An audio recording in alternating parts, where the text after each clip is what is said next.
Do you so enjoy an opinionated person's opinions on things that they know nothing about, but they still feel the urge to share their opinions with the entire world?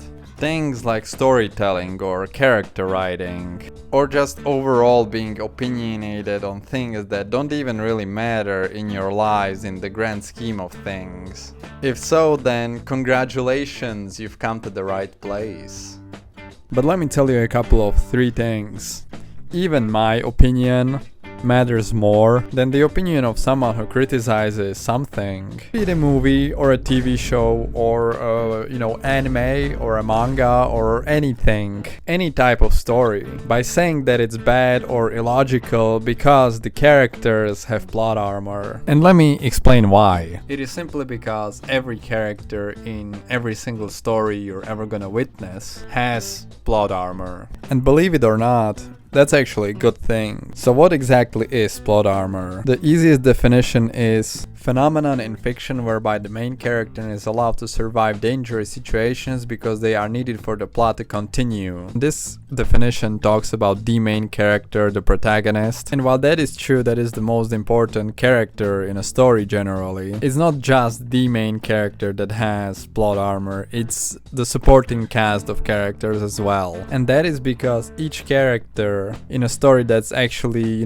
cohesive, where the author knows what they're doing, where they have outline point A to point B, which does not even have to be the start and the final end in the story. It can be a start of a season and the end of a season, for example. Because imagine you are an author. You cannot possibly have a story that you make up on the spot. I mean, technically you can, and there are examples of authors killing characters on a whim that I'm gonna get to later. But even in those cases, I would argue said author had a progression, what happens after the death of the character, in mind. But think about it this way. The idea, the thought of killing specific character had to appear in their head at some point. It may have even been just an intrusive thought, and I imagine that's how it works for some authors. How you and I, when we are holding a knife and we think to ourselves, what if I murdered my entire family? And on God, we've all been there. I imagine authors have to have intrusive thoughts about killing the entire cast of their characters. And the crazy thing is, they can without any repercussions. But if such thought occurs in their mind, do you actually think they ever act up on it? No, you moron. Usually they think the same thing you and I think about when we get a thought about killing our entire families. And it's, no, I can't do that yet because this will hurt the story in the long run. So it might sound like a shocker to you, but yes, a story actually needs characters for it to work. More importantly, it needs a protagonist. I mentioned before that there are stories where characters die pretty abruptly. And here, I'd like to compare the Walking Dead comic and the TV show. Robert Kirkman, the original author of the comic book, in Letter Hags, which was like a little letter column at the end of each issue of The Walking Dead, said this: while some deaths in the series are very spur of the moment actions that I try not to think through because it makes things more spontaneous like real life, Diary's death has been planned almost since the introduction. It's always been something I've known about and have been working toward. It will have great impact on the series, and well, frankly, nobody lives forever in this book. This was, of course, right after the death of Tyrese in chapter 46. There he mentions that he tries to kill characters on a whim, to basically not think about it too much like it would happen in real life. One such death that we know of in the comic book is Abraham. Abraham gets killed in chapter 98 by Dwight. According to Robert Kirkman, this death was not planned. It happened as he was writing the issue. Originally, the two groups were supposed to only engage in a firefight, but Robert Kirkman changed it because he thought it was lame and had Abraham be killed then and there. Did this death make sense narratively? You know, how this death actually influenced the story? And I would say it was the best thing that could happen at the time. Abraham, since his first appearance, his ultimate goal was to get Eugene to Washington to cure whatever caused the apocalypse. It was revealed that Eugene, of course, lied. He didn't know anything about the apocalypse and what caused it and how to cure it. The group still decided to go there, as they decided that if there is a safe place in the US, it's probably in Washington, and they did find a safe place in Alexandria, the safe zone. Abraham has met another girl there, and he left his girlfriend Rosita because he realized that he was with her just due to the lack of options or something around those lines. So yes, Abraham fulfilled his narrative purpose. His character could have entered another arc, but it kind of didn't. So for the remainder of his time in the comic book, he was sort of just there. So his death was not only an okay thing to do, it also influenced the other characters like Eugene, who since Abraham's death became a lot braver than before. Or even Rick Grimes himself, who is the main character of the comic book, who was a very close friend of Abraham, gave a narrative purpose to Holly, who was Abraham's new girlfriend, who died trying to avenge him. A death that made narratively a lot less sense than Abraham's in the Walking Dead comic book was Andrea's death. Kirkman wrote his final thoughts about Andrea and her death, and I don't think he specifically stated that her death was not originally planned, but from what he said, it kind of seems to be the case to me. As among other things, he said that he wrote the chapter in a plane and that he cried while writing it. It seems to me that it was such a death that happened on a whim, because narratively it made little to no sense other than shock value. Andrea was a character that has been in the story since the very beginning. She later became Rick's wife and the adoptive mother of Carl. Her death, however, didn't really do anything for those two characters. I mean, yeah, I guess Carl was pretty bummed out about it, and Rick was sad about it for the remainder of the series, as we can see him even lying next to her grave at night at one point. But if we compare it to the death of Lori, who was Rick's first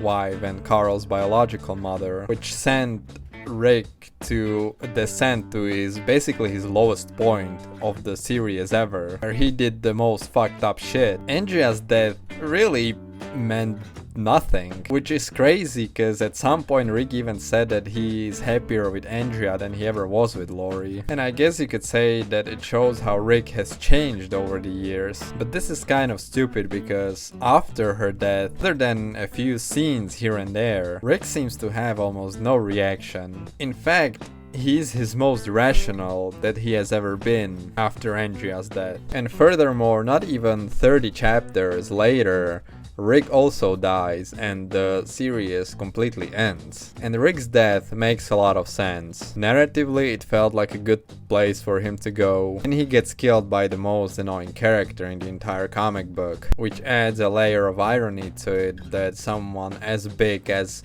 almost mythical as Rick Grimes gets killed by such a small little boy. And of course there's Carl, Rick's son, who basically from the start of the comic book was built to be the future of this world. For the comic book to have an ending that it did have, Carl had to live. So of course Carl had blood armor, but it doesn't take away from the story. And overall, Rick's death and the ending of the comic book was maybe a bit rushed, but I think it was handled very well. Something the TV show was criticized for was that many of the characters had plot armor, and that a show that once was not afraid to kill its characters is basically killing nobody at this point.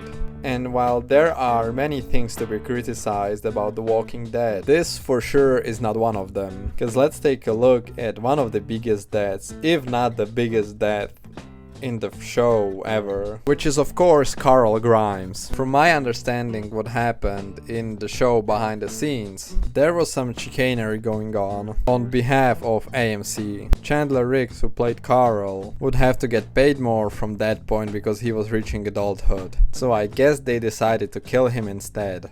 And for many people, this was the straw that broke the camel's back, and they stopped watching the show after this death happened. And now the same people who were complaining about the show never killing its characters were complaining about the show killing its character. And you know, regardless of the company fucking over Chandler Riggs, because many people were not even aware of this, definitely not your casual viewer. And if we just focus on the storytelling part of this whole thing, the dead makes sense. Honestly, for season 8, where Carl's death took place, it made narrative sense. In season 8, Carl's arc is basically that they should stop fighting and just, they should all be friends. Because of course they were in the middle of a war with Negan and the Saviors. And also, I'm not sure what Robert Kirkman was thinking, but I'm refraining from saying Negan's name out loud because it sounds suspiciously similar to a different word that begins with an N. Anyway, Carl basically becomes a pacifist in this season, and he gets bit by a zombie while saving someone. And his death by the end of the season actually makes Rick spare Negan and the Saviors. If there is anything to like about season 8 of The Walking Dead, which is by many considered the worst season, it's Rick's arc, and Carl's death really helped him. Or rather his character arc, because for Rick himself, the death of his son kind of sucked, as you might imagine. And if the show would have ended with season 8 with the defeat of the Saviors, it would have been okay. But the show went on, and the absence of Carl really hurt it. And to add to the fire, Rick himself would leave the show a couple of episodes later. Now, he didn't die, but he was basically carried away with a helicopter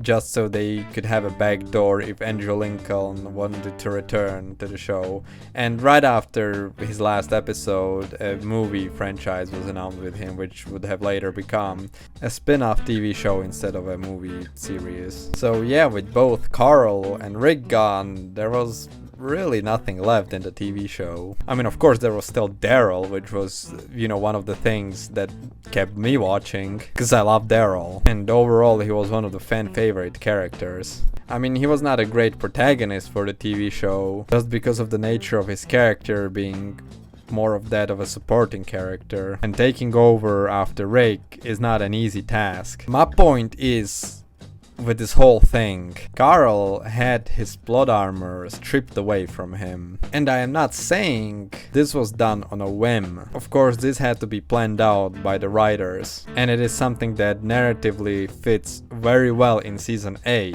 But it hurts the story as a whole. Many people, me included, thought that Carl would survive the entire TV show, the entire run of the TV show. Sort of the same like the comic book, Carl was also sort of building up to take over Rick as a protagonist. And honestly, had Rick left in season 9 like he did, but Carl would still be alive, I can see the show being marginally better than it ended up to be. And I don't even hate season 9. I think season 9 is actually pretty good. But season 10 is ass. Season 11 is ass for the most part, just except for like the last couple of episodes. After Carl's death, his half-sister Judith sort of took over his place from the comic book, with this other character Henry getting his romance storyline. The point I'm trying to prove with all this is that killing a character just to prove that they do not have blood armor is stupid. It's never gonna work. If you are a writer, you need to narratively plan out a path for your character moving forward. And if one day you get like a brain fart or something and decide to kill your main character out of nowhere, with no build up, with no narrative place for the death, a different character is going to take their place as a protagonist and automatically get the plot armor. You know what I'm saying? There is no such thing as a character with no plot armor or story with no plot armor. Many people like to glaze Game of Thrones as a story with no plot armor. Because Ned Stark, he died in the first season and he was the protagonist. Do not make me laugh. Do you seriously think Ned Stark would have died if it would benefit the plot for him to be alive? No. He served his purpose. In fact, he needed to die for the rest of the plot to unfold. The same with the rest of the cast of the characters. I mean, hell, if you need any other proof, then look at Jon Snow. He fucking died in season 5, only to come back like 2 episodes later. The show was never as unpredictable, or for that matter as good as people made it out to be. A show that I recently started watching that actually took me by surprise is Alice in Borderland. And without going into too much detail about what happens in the show, basically 2 of the friends of the main character die in episode 3. Pretty early in the show, if you ask me. This came out of the left field for me, because I could not really imagine the story going forward without these 2 characters. One of whom was actually my favorite character, Karube. He was so good. I really miss him to this day. But just because I couldn't see it doesn't mean that the author didn't see it. Obviously they had a vision in their head. And from what I understand, the show is based on an anime that's based on a manga. I haven't seen or read any of it. I just saw the TV show,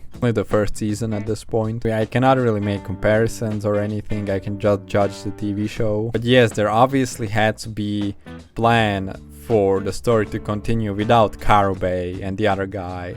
I don't really remember his name, I didn't really like him that much. So just because something is unpredictable doesn't mean that there is no plot armor involved, because there always is. With every single story in the entire world, I would say, you can at least to some degree predict who is gonna die and who is not gonna die. Not with 100% certainty, but to some percentage, I think. Even in Alice in Borderland, of course, the main character, Arisu, is not just gonna die. Anyway, thanks for watching, and do not forget to like and subscribe. In fact, I'm getting close to 3,000 subscribers. So if you subscribe right now, I swear you will not regret it.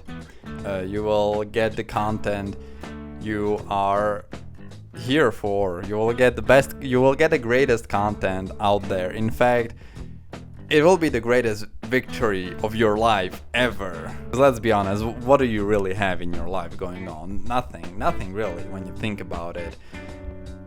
But if you like and subscribe right now, it will be the step in your life to the right direction. Your life from that point will finally take the course for the better. And I can guarantee that. I actually can. You just need to trust me. So do you trust me? And if you do, all you need to do is like and subscribe. It's free. It doesn't cost you anything. So why not try? Why not take the chance and do something with your life? Anyway, thanks for watching, and I'll see you next time, hopefully. And goodbye for now.